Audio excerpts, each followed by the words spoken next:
ಕೊಳಕೆಂದು ಹುಳುಕೆಂದು ಹೇಸಿಗೆಯ ಹುಳುವೆಂದು ಇಳೆಯೊಳು ಇರುವುದರೊಳ ಅಸಹ್ಯ ಪಡಬೇಡ.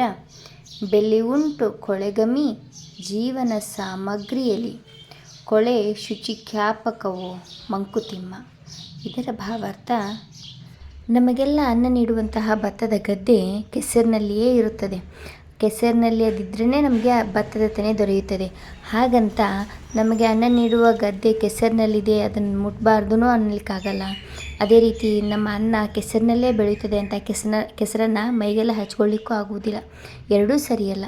ಏಕೆಂದರೆ ಈ ಸೃಷ್ಟಿಯು ಪರಮಾತ್ಮನ ಸೃಷ್ಟಿ. ಈ ಸೃಷ್ಟಿಯಲ್ಲಿರುವ ಎಲ್ಲ ವಸ್ತುಗಳಿಗೂ ಎಲ್ಲದಕ್ಕೂ ಒಂದು ಅದರದೇ ಆದ ವಿಶಿಷ್ಟ ಸ್ಥಾನಮಾನವಿದೆ.